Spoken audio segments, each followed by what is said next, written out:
Comienza en Radio María, Ciencia y Conciencia. Un programa dirigido por Carmen Mateu.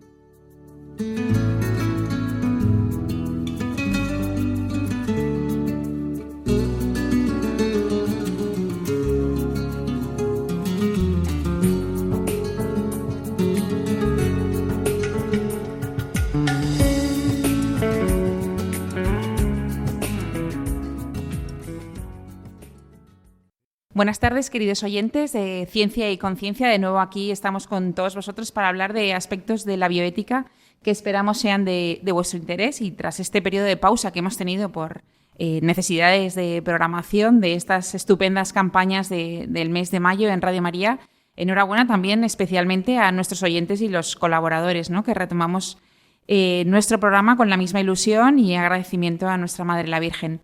Y para colaborar en el programa contamos, como siempre, con nuestro compañero Fernando de la Torre. Buenas tardes. Buenas tardes, Carmen. Que ya saben nuestros oyentes que él es graduado social y máster en bioética por la Universidad Católica de Valencia. Bueno, y en el programa de hoy vamos a tratar el tema que va a ser muy interesante, hacia qué modelo sanitario y de salud nos conducen las nuevas tecnologías y el contexto social en el futuro inminente, ¿no? Vamos a ir viendo qué está impulsando este cambio, hacia qué modelo nos conducen las nuevas tecnologías, hacia o a dónde nos debería llevar este modelo, qué riesgos tiene, qué limitaciones de la tecnología. Bueno, vamos a ir destapando muchas ideas y vamos a ir viendo pues un camino lógico en todo ello, ¿no? Pero bueno, antes que nada, vamos a hablar de un par de noticias de bioética que pensamos que puedan ser de vuestro interés, ¿verdad, Fernando? Bueno, pues nuestra primera noticia, pues bajo el título de que los científicos necesitamos el discernimiento externo. Bueno, pues esta fue una de las conclusiones del discurso de Christopher Olah, cofundador de Anthropic, que es una empresa dedicada al desarrollo de la inteligencia artificial, y estuvo como invitado al acto de presentación del Papa León XIV de la encíclica Magnificat Humanitas en la Ciudad del Vaticano, que fue promulgada y presentada el pasado 25 de mayo. En su alocución, Chris Olah manifestó con claridad que frente a la presión que reciben los llamados laboratorios de inteligencia artificial de frontera en la dirección de los intereses comerciales y mantenerse en la frontera de la investigación, además de la presión geopolítica y de las presiones del orgullo y la ambición. Por tanto, es necesario que haya personas que no estén influenciadas por esas presiones e intereses, que se preocupen por la seguridad, que presenten su opinión en los temas difíciles, actuando como críticos serios y reflexivos mediante el diálogo y el esfuerzo mutuo. Y en esa labor encaja la encíclica Magnificat Humanitas como un medio válido de supervisión externa. En su discurso, el invitado señaló que, a su juicio, hay tres cuestiones en las que el discernimiento de la Iglesia es importante para dar respuestas a las situaciones que se van a poder plantear. La primera, el deber con los pobres del mundo. Las mayores dificultades pueden venir porque la inteligencia artificial desplace la mano de obra humana a gran escala, y si esto se produce, será necesario el apoyo a estas poblaciones. La inteligencia artificial está siendo desarrollada en unos pocos países ricos y surge la pregunta cómo repartir los beneficios de la inteligencia artificial para que lleguen a toda la población. Esto, hoy por hoy, no está resuelto. La segunda cuestión es los problemas para el desarrollo humano que las familias deberán afrontar sobre cuál será el futuro de sus hijos. Y la tercera planteó la necesidad de discernimiento sobre la naturaleza de los modelos de inteligencia artificial. Él decía: soy un científico y los equipos de investigación estudian la estructura interna de los modelos de la inteligencia artificial, pues se están planteando aspectos preocupantes en su funcionamiento. Se necesitan, pues, que haya comunidades religiosas, sociedad civil, académicos, gobiernos, para tomar en serio el empuje en una mejor dirección. Personas que le digan a los laboratorios cuándo están fallando. Voces que no puedan ser apagadas por los intereses de las empresas. En estos términos se manifestó a modo de conclusión el cofundador de Anthropic. Bueno, y nuestra segunda noticia de hoy es que Francia aprueba una ley de cuidados paliativos. En un momento crítico para la bioética en Europa, el Senado francés ha dado un paso definitivo al adoptar la proposición de ley destinada a garantizar el acceso igualitario al acompañamiento y a los cuidados paliativos. Pues este voto conforme convierte el texto en una ley definitiva, donde actualmente la mitad de los pacientes que requieren estos cuidados en Francia no tienen acceso a ellos. Las claves, o algunas de las claves de esta nueva normativa, es que la ley introduce elementos estructurales muy importantes para el sistema de salud, como la creación de casas de acompañamiento, que se conciben como un eslabón perdido entre el hospital y el domicilio, destinadas a pacientes que no requieren cuidados médicos complejos, pero que ya no pueden permanecer en sus casas tampoco. Luego está la nueva gobernanza, que se prevé la creación de una instancia de dirección para dinamizar la estrategia nacional, que hasta ahora se consideraba excesivamente centralizada, ¿no?, en un ministerio. Y bueno, luego también es que es un debate con mayoría amplia, ¿no? La ley fue aprobada por una amplia mayoría de 325 votos a favor frente a 18 en contra, pero es verdad que no hubo un consenso unánime. Algunos sectores pues, votaron en contra al considerar que el texto carece de medios suficientes. Pero bueno, ahora, como siempre, es cuestión del Ejecutivo, ¿no?, que debe demostrar que esta ley no es solo una declaración de intenciones, sino que es un compromiso real, ¿no? Pero bueno, hasta aquí nuestras dos noticias de hoy. Y como les decíamos al comienzo del programa, hoy vamos a hablar sobre qué modelo sanitario y de salud nos conducen las nuevas tecnologías y el contexto social en el futuro más inmediato, ¿no? Y para ello tenemos a un experto, tenemos al doctor, el doctor en dolor postoperatorio, Enrique Soler. Buenas tardes. Buenas tardes. Él es farmacéutico de hospital, magíster en bioética. Durante 10 años fue vocal experto del Consejo Asesor de Bioética de la Comunidad Valenciana. Además, es fundador del grupo Ethos de Bioética y Ética Clínica de Farmacia Hospitalaria, coordinador y autor del primer libro de Ética Clínica en Farmacia Hospitalaria y redactor también del Código Español de Ética Farmacéutica y especialista en ética, filosofía, antropología de la inteligencia artificial. Por todo ello, hemos pensado que era la mejor persona para poder hablar en estos momentos sobre hacia qué modelo sanitario y de salud nos conducen todas estas nuevas tecnologías. Antes que me responda, me gustaría decir que hemos estado hablando un rato con él y quiero decir que algo que nos ha dicho y me ha parecido sorprendente y muy en línea con la Iglesia, que es un loco del discernimiento.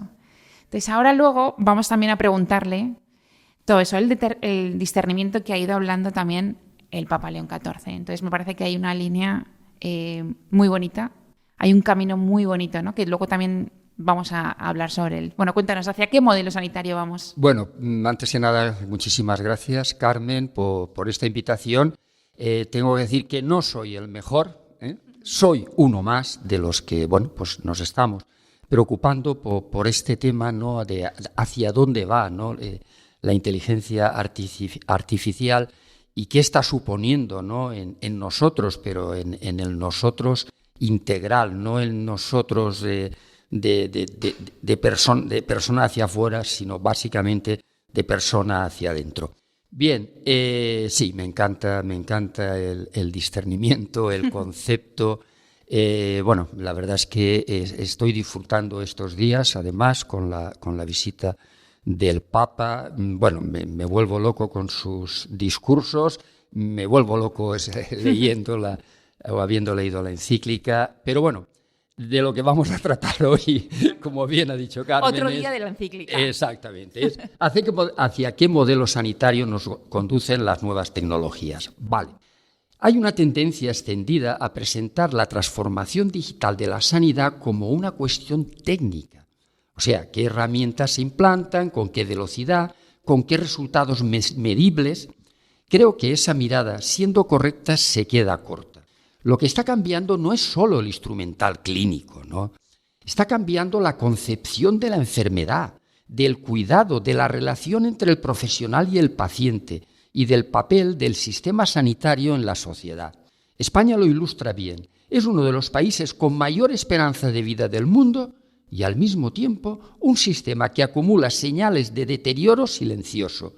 De aproximadamente 25 indicadores claves analizados por el Ministerio de Sanidad, casi la mitad están en situación preocupante o muy mala. No es un sistema roto, pero tiene grietas que la digitalización no va a sellar si no hay decisiones políticas detrás. La IA no hace nada sola. Véase la huelga indefinida de médicos, por ejemplo, algo que no recuerdo haber vivido en mis 45 años de ejercicio profesional. Así pues, la pregunta no es tanto qué tecnologías van a llegar. Esas ya están llegando. La pregunta es qué tipo de sistema sanitario vamos a construir con ellas. Claro. La verdad es que simplemente con estas pocas palabras que nos ha dicho ya estamos hablando de una nueva concepción de enfermedad, de una nueva concepción de medicina, por así decirlo. Ya me ha explotado el programa. O sea, ya la primera pregunta, ¡pum! O sea, ya ha cambiado todo. Entonces, ¿qué impulsa ese cambio?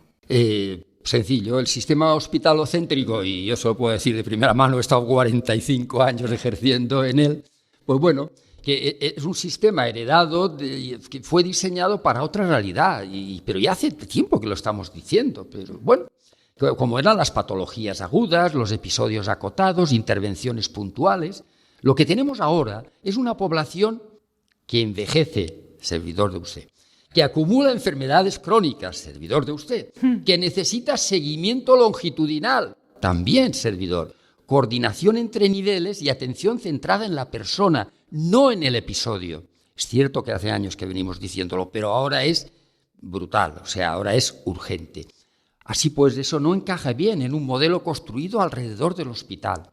En las zonas rurales la tensión es todavía más visible. Allí la farmacia comunitaria, por ejemplo, lleva años ejerciendo como primer punto de contacto asistencial. Por otra parte, hay algo que se dice poco en los debates sobre inteligencia artificial en sanidad, y es que muchos sistemas sanitarios están incorporando inteligencia artificial no solo porque sea más eficiente, sino porque no tienen suficientes profesionales para sostener la demanda. El agotamiento laboral, la sobrecarga burocrática, las jubilaciones en masa y la pérdida de atractivo de ciertas especialidades están acelerando una adopción tecnológica que en otras circunstancias sería más gradual. La pregunta que me viene a la cabeza es si la IA va a liberar tiempo para que los profesionales cuiden mejor o si va a ser el argumento para no contratar a quienes hacen falta. Son dos usos muy distintos de la misma herramienta y la diferencia no la marcará la tecnología, sino la política de recursos humanos que la acompañe. Hemos de aceptar que la inteligencia artificial ya no es una promesa, es una infraestructura. Está presente en el diagnóstico por imagen, en la estratificación del riesgo, en la personalización terapéutica, en la gestión de las listas de esperas, en la documentación clínica asistida. En algunos entornos ya toma decisiones o las condiciona de forma determinante. El problema es que la IA requiere datos masivos, capacidad computacional e infraestructura digital que favorecen la concentración en grandes plataformas. La salud está dejando de ser un solo servicio asistencial para convertirse también en una infraestructura de datos con un valor económico y geopolítico que no podemos ignorar. Estamos adentrándonos en un sistema de vigilancia biomédica continua. El modelo tradicional se apoyaba en encuentros episódicos.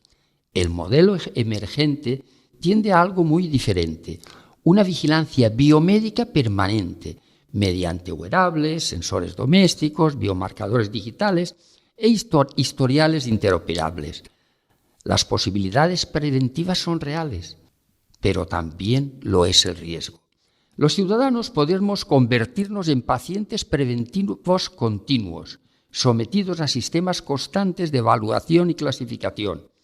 Esto presupone un riesgo, no toda monitorización es cuidado. Hay una diferencia entre acompañar a alguien en su trayectoria de salud y vigilar sus constantes para anticipar costes o clasificar riesgos. Esa diferencia no siempre es visible en los datos, pero es fundamental en términos de valores. Bueno, ya veis que simplemente con 2 preguntas que hemos hecho creo que nos quedamos con unas buenas ideas que ya podríamos seguir solo con estas ideas el resto del programa en vez de toda la batería de preguntas que tenemos para ir descubriendo el modelo sanitario al que vamos y sobre todo las carencias que vamos descubriendo en el que tenemos actualmente. Pero bueno, tenemos que hacer una pequeña pausa para escuchar un poco de música y enseguida estamos con vosotros.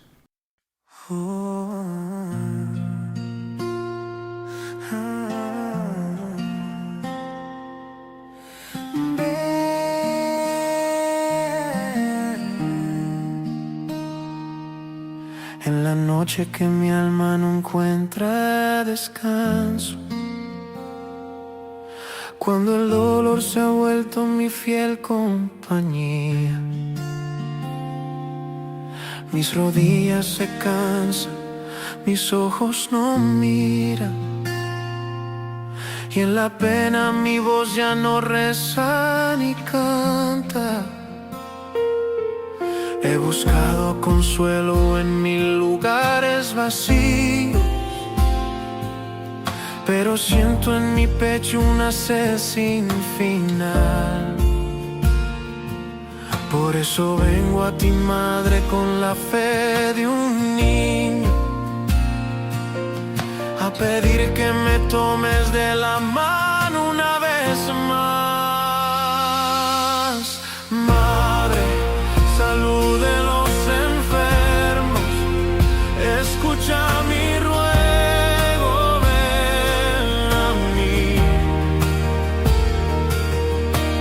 Tú que eres camino hacia el Padre, lleva mis heridas a tu Hijo Jesús, con tus manos de lirio, con tu manto de estrellas, cura este miedo, calma mi inquietud.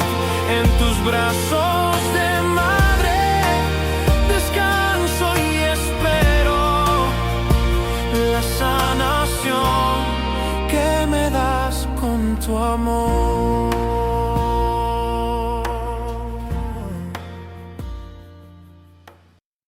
Ya estamos de vuelta con vosotros en Ciencia y Conciencia, un programa que hoy estamos dedicando hacia qué modelo sanitario y de salud nos conducen las nuevas tecnologías y el contexto social de este futuro más inmediato. Y para eso está con nosotros el doctor en dolor posoperatorio Enrique Soler, que es farmacéutico de hospital, magíster en bioética y durante 10 años fue vocal experto del Consejo Asesor de Bioética de la Comunidad Valenciana. Además es fundador del grupo Ethos de Bioética y Ética Clínica de Farmacia Hospitalaria y coordinador y autor del primer libro de Ética Clínica en Farmacia Hospitalaria. Y no podemos dejar de decir que es redactor del Código Español de Ética Farmacéutica, especialista en ética, filosofía, antropología de la inteligencia artificial. Pero hemos hecho ya la primera parte del programa y nos ha dicho sobre todo algunas ideas sobre... A mí se me ha quedado mucho lo de la infraestructura de datos, ¿no? Que tenemos, claro, toda esta medicina, la medicina se está convirtiendo en una infraestructura de datos masivos que le hace falta una nueva y una buena regulación de recursos humanos. Me quedo con estas 2 ideas para que también le vayamos dando vueltas hacia el final también del programa y que nos la quedemos nosotros, porque también todo aquel que pueda aportar a unas posibles soluciones y a un mejor camino, pues mucho mejor que mejor, ¿no? Pero bueno, nos hemos quedado en un momento y yo le quería preguntar a nuestro experto, Enrique Soler, ¿hacia dónde apunta este modelo al que vamos? Bueno, yo si tuviera que resumir la dirección esta del cambio, lo haría en 4 ideas, ¿no? Y estas serían un modelo de reactivo a predictivo preventivo. La intervención terapéutica sobre la enfermedad establecida está cediendo terreno a la anticipación. Los datos capturados de forma continua permiten actuar antes de que el problema sea clínicamente visible. Es un cambio conceptual profundo, ya que no esperamos a que el paciente llegue con síntomas. El sistema le busca a él. El segundo sería de protocolos uniformes a medicina personalizada. La farmacogenómica, los biomarcadores y la terapia génicas están rompiendo el paradigma de protocolo único. Cada paciente puede recibir un tratamiento ajustado a su perfil biológico específico. El problema es el acceso. La personalización terapéutica puede ser un avance extraordinario para quien puede acceder a ella y una fuente nueva de inequidad para quien no puede. Este es un problema bioético bien gordo. Después, de nodo único a medicina ecosistémica. Bueno, todos estos palabras, ¿no?, son un poco técnicos, ¿no? Bueno, el hospital está dejando de ser el único o el principal espacio donde ocurre la atención. Estamos transitando hacia un modelo ecosistémico en el que ningún actor sanitario opera en solitario. Vale la pena detenerse aquí, porque el término puede resultar abstracto. Medicina ecosistémica significa en la práctica 4 cosas. Interoperabilidad real entre sistemas de información que hoy siguen siendo silos incomunicados. Historias clínicas autonómicas, registros hospitalarios, datos de dispositivos de monitorización, registros de dispensación farmacéutica, nada. No, hasta en este momento no son, en la mayoría de los casos, interoperables. Atención continuada en vez de atención episódica, donde el seguimiento del paciente crónico no depende de que acuda a una consulta. De alguna manera, bueno, pues la consulta, ¿no?, está un poco pendiente, ¿no?, de que pueda tener alguna exacerbación, etc. Roles redefinidos. El farmacéutico comunitario como punto de atención de primer nivel. El paciente como generador activo de datos clínicos relevantes. Y una lógica de red no jerarquizada. La decisión clínica se nutre de información que viene de múltiples fuentes a la vez. El riesgo que este modelo lleva incorporado es que ese ecosistema sin gobernanza pública robusta puede convertirse en una infraestructura de captura de datos antes que una infraestructura de cuidado. Y antes de seguir, me gustaría hacer hincapié en algo que ya voy diciendo, y es el tema de que siempre hace falta una gobernanza pública, hace falta una política pública. Sin la gobernanza, sin la política pública, la inteligencia artificial no va a ayudarnos absolutamente en nada, sino que más bien va a incluso a aumentar las discriminaciones, ¿no? Y por último, de modelo sanitario a un modelo de salud. El cambio más profundo es conceptual, pasar de un sistema organizado alrededor de la enfermedad a uno organizado alrededor de la salud como bien social. La salud pública y la acción comunitaria dejan de ser complementos del sistema para convertirse en condiciones de su sostenibilidad. En realidad, todo esto, a los que somos un poco más mayores y sobre todo a los que hemos estado metidos en el mundo sanitario, no nos suena nuevo. No nos suena nuevo. Lo que ocurre es que ahora es más fácil que podamos llegar a esto porque tenemos ya la herramienta que hace posible que esto, bien gobernado y con una política realmente con ganas de hacer las cosas bien, podamos llegar a este fin, ¿no? Claro, entonces habrán personas que estén pensando que hasta ahora siempre íbamos al médico cuando nos encontrábamos mal, teníamos algún síntoma, teníamos algún dolor, y entonces, claro, el profesional de la salud siempre nos recibía para intentar acabar con esa situación, ¿no? Sí, de enfermedad, por así decirlo, o de sí, posible enfermedad. Sí, resolver. En realidad, España durante muchísimos años pues ha sido un país joven y que la mayoría de episodios eran episodios agudos. Bueno, España y en general también, o sea, hace unos años la mayoría de problemas eran infecciones o problemas traumatológicos. Y ahora nos estamos encontrando, pues cada vez más con hipertensión, cada vez más con problemas de hipercolesterolemia, cada vez más con problemas neoplásicos. Entonces, ya no estamos hablando de problemas episódicos en los cuales con una visita resuelves tu problema. Claro. No, tú lo que es importante es que el médico tenga, o el sistema tenga, toda tu historia sanitaria, o mejor, toda tu historia de salud, para que incluso él, en un momento determinado, y a partir de un determinado incluso año, ¿no? El sistema te convoque, porque resulta que, bueno, pues parece que llevas 30 años y no has asistido al médico. Uh-huh. ¿Será porque estás bien o será, pues tal vez, pues bueno, empieza ya a ser un momento en que vamos a ir vigilando, ¿no?, tu salud, independientemente de que todo esto, y ya lo he comentado, está potenciado por todas las wearables, todo esto de los relojes, todo esto. Sí, exacto, sí. Es que todo esto nos va marcando y hay veces que nos vamos autodiagnosticando. Sí, de alguna manera, por lo menos si no autodiagnosticando, sí, porque hemos de tener en cuenta también que no se trata de que nosotros nos vayamos haciendo todas las semanas un electro con el relojito mismo que llevo yo, sino que realmente en un momento determinado, bueno, pues pase como me ha pasado a mí, a tanta gente, ¿no?, que de golpe y porrazo me dice en un momento determinado que tengo fibrilación auricular. ¿Pero qué dice? ¿Está loco?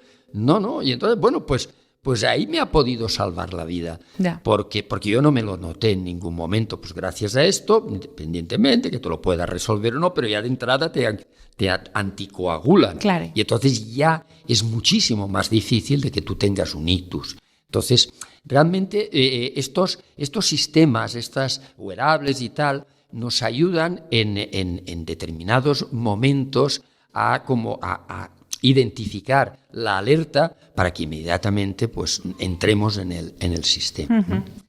Pues a mí me ha llamado mucho la atención la gobernanza pública y las políticas públicas. Me ha llamado mucho la atención porque hay veces que no sé si estamos llegando a un momento no sé si en la vida histórica, ¿no?, a lo largo en España o a lo mejor en Europa, en la que se está muchas veces viendo que las políticas públicas, al estar realizadas por personas a veces que no son exactamente de esa profesión o no son los médicos, o llaman la atención y no llegan a solucionar a lo mejor ese modelo sanitario, ¿no?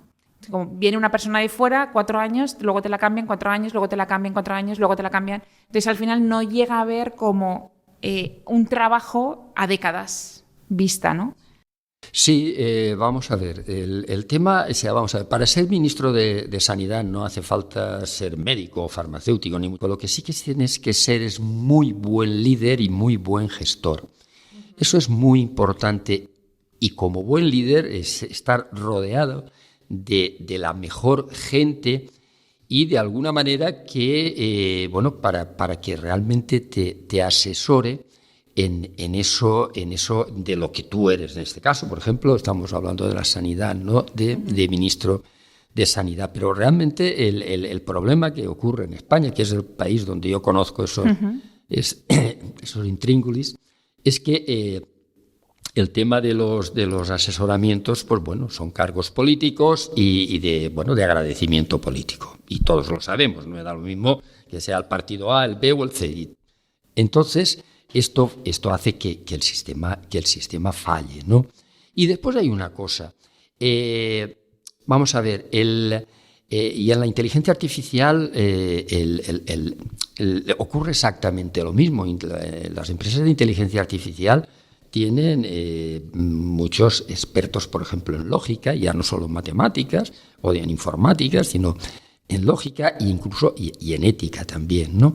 Entonces, no se trata que el que mejor pueda hablar sobre los aspectos lícitos o no lícitos, los aspectos éticos, sociales de un tema, como pueda ser la eutanasia, como pueda ser el aborto, como pueda ser la propia inteligencia artificial, va a ser un ingeniero, un matemático, un médico, no, sino se trata de que todo esto tiene que estar elaborado por un conjunto de expertos, realmente expertos en el tema, y además que han consultado a la a representantes de la sociedad a la que va a ir dirigida. Pongo un caso muy llamativo, pero que desgraciadamente durante años, pues,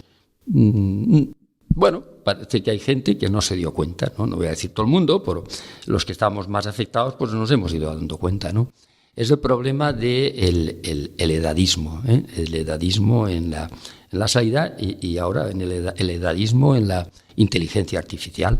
Resulta que todos conocemos, cuando empezamos con el tema de estudiar aspectos éticos de la inteligencia artificial, conocemos que, han bebido de millones, de miles de millones de datos, muchos de ellos, pues con el sesgo propio de la sociedad y de la época en que se tomaron. Entonces hemos estado viendo clarísimamente que los sesgos relacionados con el tema del sexo, los sesgos incluso relacionados con el tema de la etnia, los sesgos relacionados con el nivel económico, pero ahora nos hemos dado cuenta que no estábamos trabajando o que nadie estuvo trabajando con los sesgos de la edad, con los sesgos como el considerar que ser viejo ya es una fuente de rechazo, de discriminación, de apartar, de que es lógico. Es lógico que no entienda dejar esto, paso. Es mayor, es lógico. Entonces ahora resulta que gracias a un par de trabajos que hace no sé si un año y pico y tal, se empezó a estudiar y se vio que, por ejemplo, el GPT 3.5, encontraron un porcentaje de discriminación, de signos de discriminación que superaba el 28%. Alucinante. Después, claro, unos años trabajaron con el GPT-4 y a eso bajó al 17%. Pero aún, todavía hoy, se está encontrando con que se da por sentado cuando haces una consulta de inteligencia artificial, que justifica, pues que, no, pero es que es normal que esto le ocurra porque tiene 70 años, es normal que esto... Oye, entonces, si eso no es discriminación, claro, ya me dirás, ¿no? Entonces ahora se está viendo esto y se está viendo en sanidad. O sea, resulta que ahora las políticas que se están haciendo en temas relacionadas con la aplicación de la inteligencia artificial, en ninguna de ellas está representados los pacientes que más van a ser atendidos, no voy a decir solo beneficiados, porque también perjudicados, por las nuevas tecnologías en la sanidad. Entonces, es un tema que ahora está candente. Madre mía. Pues como veis, yo creo que no nos sorprende que está siendo tan interesante como decíamos al principio del programa. Llegados a este momento vamos a escuchar un poco de música. Hoy estamos con el doctor Enrique Soler, que es farmacéutico de hospital, magíster en bioética y doctor en dolor posoperatorio, y estamos hablando sobre hacia qué modelo sanitario y de salud nos conducen las nuevas tecnologías. Ahora enseguida estamos con vosotros. Señor, tú me examinas. Examíname, Jesús. Examina con tus ojos de médico mi corazón. Examina mi mente y sus pensamientos torcidos, negativos o tristes. Examina a mis padres, a mis amigos. Tú que eres el médico del alma y del cuerpo, tú nos conoces. Examínanos, Jesús. ¿Nos sentimos mirados por tus ojos de doctor? Jesús te está mirando, Él te mira con ternura de médico. Señor, tú me examinas y me conoces. Cuando me siento o me levanto, tú me conoces, dígale. Tú me conoces, tú me conoces. Si digo que me cubra la tiniebla, la noche para ti es clara como el día. Tú me conoces, tú me conoces, tú me conoces.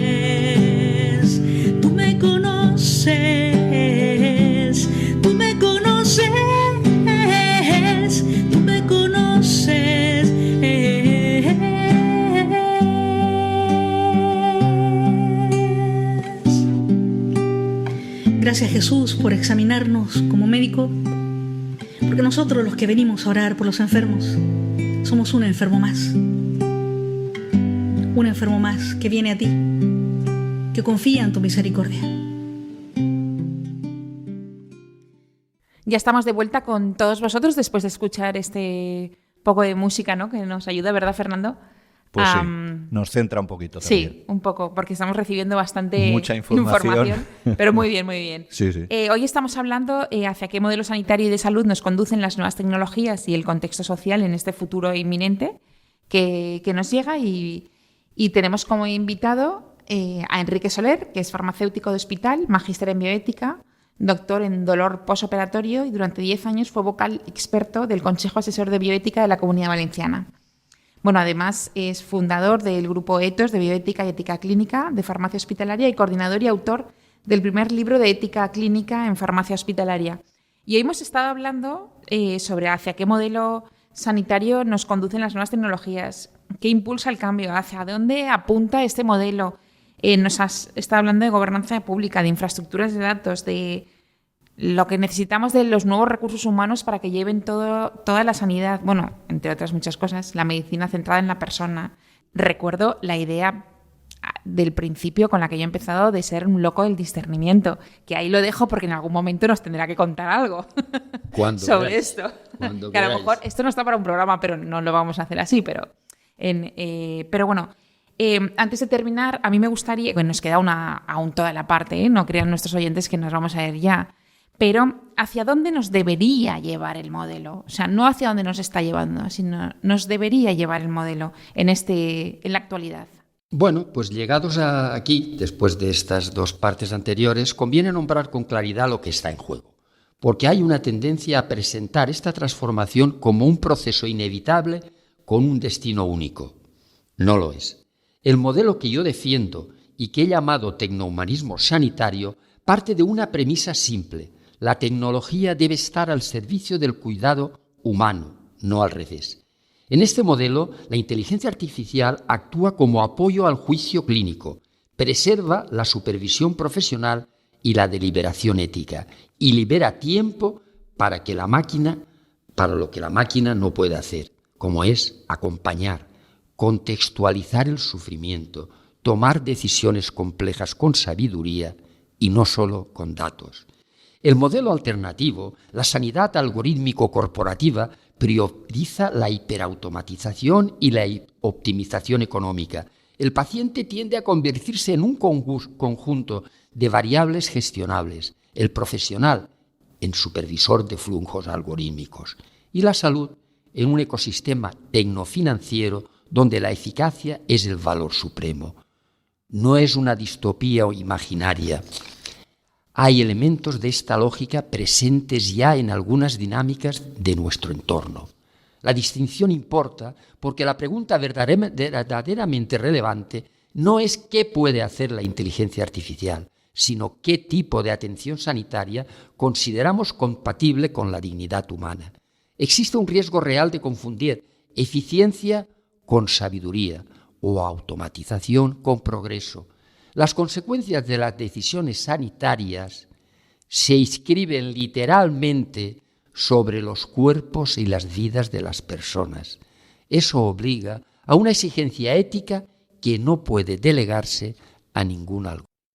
La verdad que sí, ¿eh? La verdad que tendríamos que cambiar el prisma porque muchas veces siempre decimos que las decisiones más difíciles nos las tiene que dar la IA, ¿no? Por así decirlo, o nos tiene que ayudar, que al final tiene que ser al revés, somos nosotros. Los que me ha gustado mucho lo de tomar decisiones con humanidad y no con los datos. O sea, al final es cambiar ese prisma. Es verdad que últimamente también se oye decir con mucha frecuencia que los algoritmos son los objetivos, o son objetivos porque trabajan con datos, pero no lo sé, esto que nos dice el experto.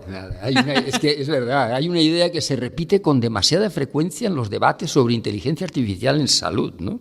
Sobre todo con los técnicos, ¿no? Y dice, es que los algoritmos son objetivos porque trabajan con datos.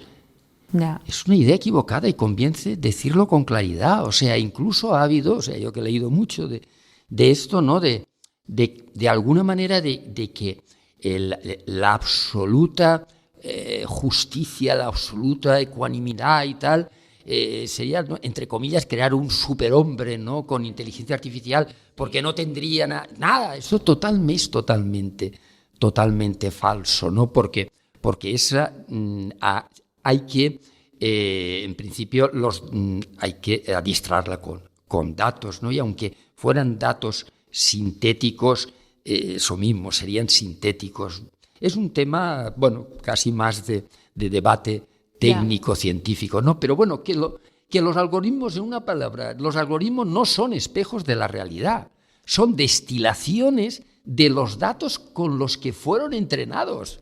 Y esos datos llevan inscritas las desigualdades del sistema que los generó. Claro. Si un sistema sanitario ha atendido peor a determinados colectivos durante décadas, sus datos reflejan esa historia.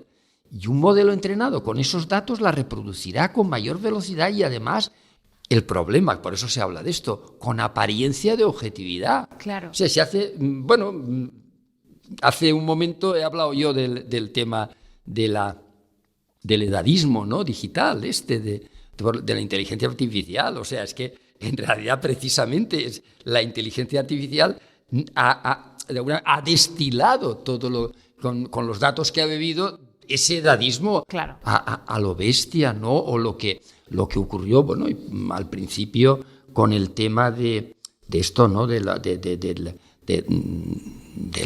raza, ¿no?, de que los primeros estudios, ¿no?, que se dieron cuenta de esos sesgos, ¿no?, de que precisamente, bueno, pues cogieron a la inteligencia artificial para ver en qué sitio había que asignar más recursos y resulta que asignaron más recursos en los sitios más ricos, claro, porque se basaban en la atención anterior. Claro. Entonces los sitios más pobres sí que no podían tener atención porque no la podían pagar. Pero es que eso se publicó además. Eso es uno de los trabajos en los que se ha basado el hecho de ir filtrando el tema, ¿no?, de los sesgos, ¿no?, de la inteligencia artificial. Claro, eso, cuando te hablan de inteligencia artificial, nadie te dice eso. La inteligencia artificial se ha creado bajo un paraguas en el que habían ciertas discriminaciones en algunos datos o un sistema que tenía que evolucionar. Y entonces, claro, llega con fallos. Sí, pero incluso es que, vamos a ver, claro, lo que ahora nosotros también hemos de tener en cuenta una cosa, que es lo que ahora nosotros llamamos, que lo son, discriminaciones, en el momento donde vamos a ver, en el momento en que se inscribieron, entre comillas, en la nube, no se consideraban como tal, ¿vale? Entonces, ¿por qué se cogen esos datos? Porque eran los que había. En el momento, o sea, la inteligencia artificial que conocemos ahora, la generativa, porque la inteligencia artificial hace muchos años, pero la generativa pudo empezar a funcionar porque gracias al Big Data, al tema de que, bueno, hubo un momento en que la nube pues empezó a almacenar billones y trillones de información y entonces se pudo, ¿no?, trabajar con ellos. Entonces, sí, se cogían esos sesgos y tal. Pero ahora que comentamos los sesgos, hay unos sesgos que mucha gente, que incluso profesionales y que hay que decírselo, no caen, y es el sesgo de trabajar con programas que han sido adiestrados con datos del primer mundo para aplicarlos a políticas sanitarias del tercer mundo. Yeah. Personalmente tuve la oportunidad de poder trabajar, de poder hablar de ello en Centroamérica y el Caribe, en una colaboración que me pidieron. Y claro, es una de las primeras cosas en que hay que darse cuenta. De ahí que, dependiendo donde estés, no sirve, generalmente en ninguna parte, pero ni siquiera muchas veces en datos que han sido adiestrados con datos, de inteligencia artificial, con datos básicamente anglosajones, por ejemplo, y otros datos que necesitemos en Europa. Esto ya en la investigación normal de hace muchos años ya se sabía, pero bueno, ahora es mucho más ahí, ¿no?, el tema. Pero y ahí tenemos un problema también de sesgo. Bueno, nos quedan 5 o 6 minutos de programa y a mí me gustaría que, siendo el experto que es, ¿qué ideas cree que tiene que tener, o sea, hoy los oyentes que nos están escuchando en Radio María? ¿Cuáles son las ideas que crees que deben quedarles bastante claras o deben acompañarnos estas ideas para ir discerniendo nosotros también e ir pensando en ellas? Bueno, yo la verdad es que cuando me solicitasteis esta colaboración, pues es cierto que, pero al final dije, voy a poner aquí cuatro ideas, ¿no? Un poco que sinteticen aquello que hemos tenido tiempo de decir y aquello que no se ha podido, ¿no? Porque siempre todas estas cosas, te extiendes, ¿no? Bueno, y yo, según mi opinión, de este análisis de hoy, podríamos sacar 4 conclusiones, ¿no? La primera es que estamos ante una transición de paradigma, no ante una evolución instrumental. Estamos en un cambio de paradigma, pero es que además real, no por hablar, ¿no? Lo que cambia ya no son las herramientas, cambia la concepción del cuidado, la identidad del profesional y la naturaleza del sistema sanitario como bien público. La escasez estructural de profesionales es uno de los motores reales de esta transición y merece ser nombrada como tal. Eso sería la primera. Segunda, la tensión decisiva no será tecnológica, sino antropológica. El concepto de tecnohumanismo sanitario ofrece un horizonte normativo claro frente al modelo alternativo. La tecnología debe ponerse al servicio del cuidado humano, preservando la deliberación ética y la relación terapéutica. Esa elección no la hará el mercado. Tercera, las fracturas de sesgo algorítmico, la desigualdad digital y el déficit de gobernanza no son problemas técnicos que la innovación resolverá sola. Son desafíos políticos que exigen decisiones explícitas. El edadismo algorítmico es, en este contexto, la forma más urgente de discriminación estructural para un sistema cuyo principal usuario es la persona mayor. Y cuarto, los profesionales sanitarios tienen una responsabilidad que va más allá del uso competente de nuevas herramientas. Son garantes activos de que esta implementación respeta la dignidad del paciente y los principios de la bioética clínica. El sistema sanitario que queremos tener en 2035 se está diseñando ahora, en espacios donde la voz de los pacientes, los clínicos y los ciudadanos llegan tarde o no llega. Cada vez que un comité de ética no se consulta antes de implantar un sistema de inteligencia artificial, se está tomando una decisión sobre quién tiene el poder de definir los límites de la medicina. Cada vez que un paciente mayor es atendido por un protocolo entrenado sin su perspectiva, se produce la exclusión que el sistema público prometió corregir. El silencio profesional ante estas decisiones no es neutralidad.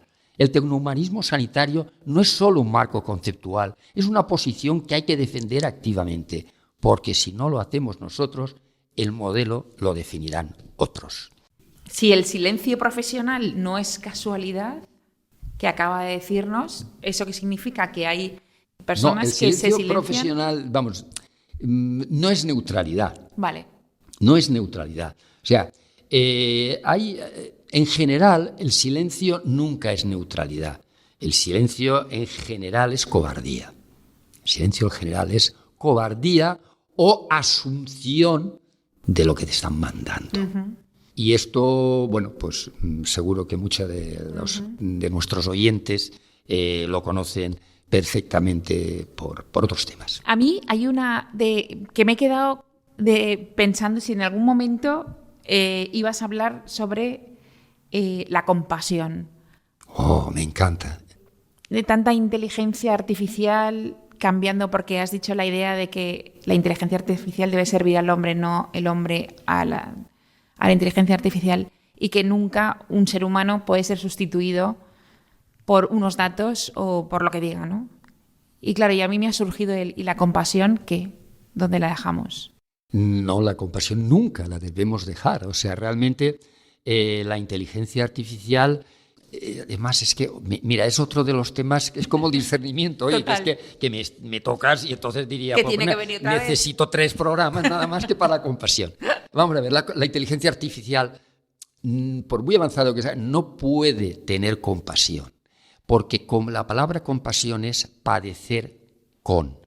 Entonces, por muy avanzada que esté la inteligencia artificial, mientras la inteligencia artificial no llegue a padecer, no puede compadecer. Yo no estoy diciendo aquí que la inteligencia artificial nunca va a padecer, nunca. No digo eso, no digo eso. Pero lo que sí que digo es que ahora es imposible que compadezca porque no puede padecer. La palabra compasión, que yo es una palabra que me encanta, y que gracias a Dios ya va siendo recuperada, porque es una palabra que, bueno, pues se descartó porque se le consideró que era una palabra que tenía connotaciones religiosas, algo totalmente, bueno, ignorante total, y se cambió por la de empatía y todo esto. Perdón, y además, gracias a Dios, ya no lo digo yo nada más. O sea, ya expertos en filosofía y tal, que no tienen nada que ver, que incluso no son creyentes, tienen clarísimo de la riqueza que engloba la palabra, el concepto de compasión. Y en efecto, o sea, si realmente la inteligencia artificial en el tema, cuando he hablado del tema de cómo puede resolver la problemática de los profesionales y tal, lo que hay que conseguir, reducir el tiempo en automatismos, en burocracias y tal, para dedicarlo al paciente. Ahí es donde yo, uno de los aspectos, trabajé mucho en el tema del concepto de tecnohumanismo sanitario. El liberar tiempo para realmente estar compadeciendo al paciente, estar hablando con él. Pues muchas gracias, Enrique, muchas gracias por esta última frase de compadecer juntos, que yo creo que es muy bonita. A mí me encanta la palabra compasión, ese concepto también, y creo que entre todos, poco a poco, no sé si está bien dicho lo de calar en la sociedad, que vayamos... Yo creo que todo el mundo, cuando le das el significado, le recuerdas el significado, enseguida lo tiene claro. Sí. La empatía no, porque la empatía es un poco cuidado, porque mucha gente habla de empatía cuando es simpatía. Entonces, cuidado, o sea, para unos empatizar es meterte en los zapatos de otro, cuando realmente, y para mí, empatía no es solo meterte en los zapatos de otro, es que si esos zapatos te duelen, conseguirle a este otro otros zapatos que no le duelan. No es estar con el otro en el pozo, sino ayudar al otro a salir del pozo. Entonces, en todo caso, por eso se me ajusta más el compadecer. Yo compadezco con el otro, pero oye, tampoco soy más masoquista. Oye, mira, tío, que vamos a salir del pozo, ¿vale? Sí, venga, te ayudo a salir del pozo. Bueno, pues muchas gracias, Enrique, por estar con nosotros. Les recuerdo a nuestros oyentes que es farmacéutico de hospital, magíster en bioética, doctor en dolor posoperatorio.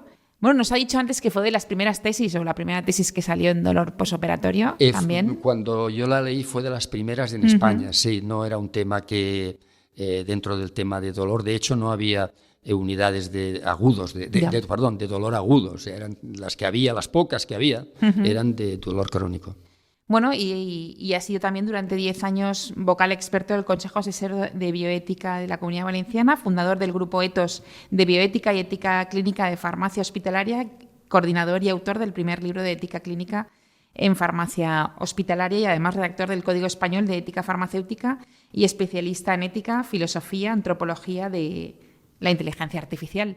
Pues muchas gracias, Carmen, muchas gracias, Fernando, muchas gracias, Radio María, que la verdad es que para mí ha sido una auténtica placer, experiencia, después de haberos oído tanto y solucionarme cuando estoy de viaje el tema de la misa dominical Y bueno, pues eso, pues el ver caras, las caras de los voluntarios que estáis trabajando en ella, y por supuesto me ofrezco para lo que creáis que puedo ayudar. Pues muchas gracias y nos oímos en 15 días.